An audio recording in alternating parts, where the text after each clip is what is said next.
Yeah, I'm wearing 2 buns in my head. Yeah, I think I'm Princess Leia. Get over it. So, school starts back in 2 days, and considering I just started reading A Clash of Kings, I don't think I'm going to be finishing any books before then, so I guess it's time for summer reading 2. Or, if you want to call it summer reading, the sequel? The squeakquel? Number 1. A Blade of Fire by Stuart Hill. So, my friend lent it to me and I gave it back, so this is the only visual representation of the book you're going to get. It's the second book in the Cry of the Ice Mark trilogy, which you may or may not have heard of. Probably not, because most people haven't. It's a fantasy book aimed at 9 to 12 about a small kingdom led by a warrior queen who becomes queen in the first book, and she's called Thurin, and she was 14 then, and her dad dies, which I thought was a spoiler when my friends were telling me that, and I was reading the first book, but then they were like, it's on the blurb, and I said, hey, I've not read the blurb. Blade of Fire is set, I think, 20 years after the first book, and her 5 children are born. One of them's evil, 2 of them are twins, and they're just like their grandfather. One of them's called Cressida, and she's ginger, and she's the crown princess, because even though most kingdoms in the Ice Mark are really sexist, the Ice Mark isn't. They're like, we're gonna have a king or a queen or whatever, it's just gonna be the oldest child. Yeah. So it was good. I liked it. The ginger children were the best. Book 2. Lock and Key by Sarah Dessen. So I've had this book on my shelf for ages, and I was reading Catch Up Clouds by Annabel Pritchard before I went on holiday, but then I lost it and I still haven't found it 6 weeks later. And so I needed a book that wasn't fantasy to take on holiday, and so I found this book on my shelves and then I took it with me. It's actually really good. I don't know why I didn't read it sooner. Yeah. It's not like the best book I've ever read in my life. It's not going to leave this massive long-lasting impression on me, but it was a break from fantasy when I was on holiday, and that was nice. Book 3. The Last Battle of the Ice Mark by Stuart Hill. I couldn't be bothered to make a fake one, so I used the Blade of Fire one again.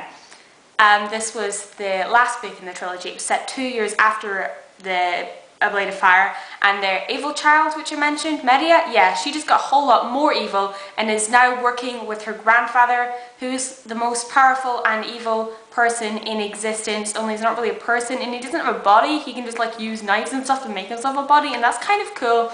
And it turned out that Oskin's like really powerful, and I didn't even tell you who Oskin was. But if you like 9 to 12 fantasy books, you should check out The Ice Mark. They've just released a prequel called Prince of the Ice Mark about Thurin's dad, Bradrout, so that's good. Last Battle was a great conclusion to the trilogy, and I read it more quickly than the previous 2, so maybe it was better? I don't know. I was on holiday, but whatever. Book 4. Fantastic Beasts and Where to Find Them by J.K. Rowling. Yeah, I love Harry Potter. Yeah, I hadn't read that book before. Yeah, I own it, but borrowed it from my friend anyway, and then I read it, and I don't know if it really counts as a book, but I read it cover to cover, so whatever. And I've been referencing it a bit, and people are going, and then I go, yeah, that's right. Book 5.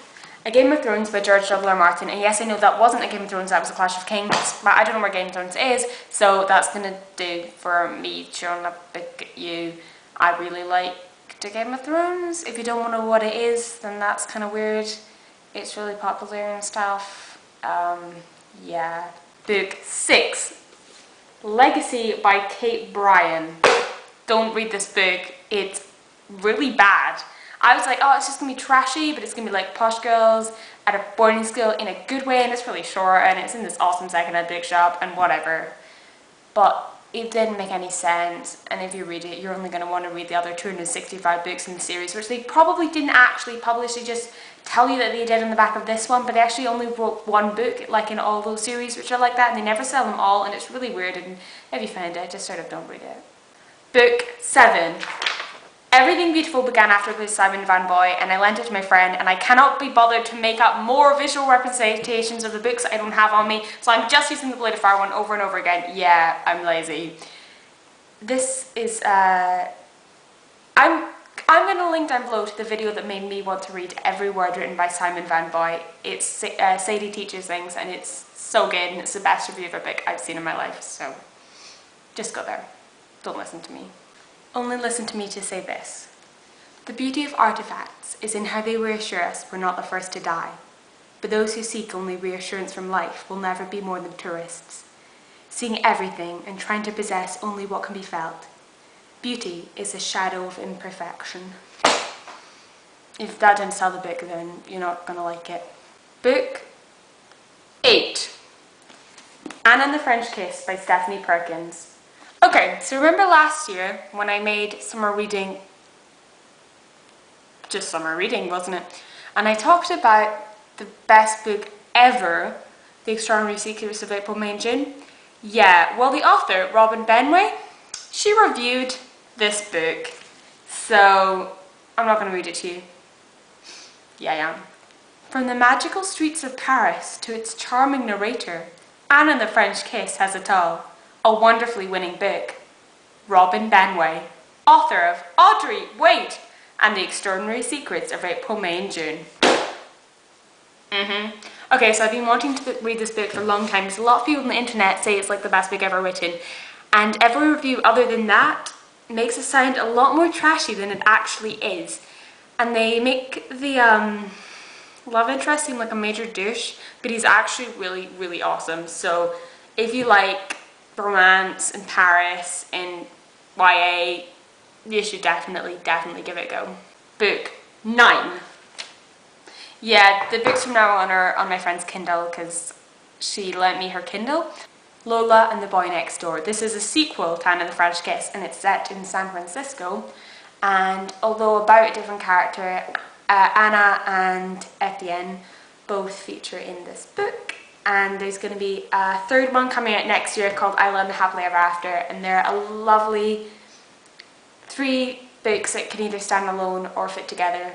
I assume. I haven't read the last one. It's not out, but I thought Lola and the Boy Next Door wasn't as good as Anna and the French Kiss, but I still really, really liked it.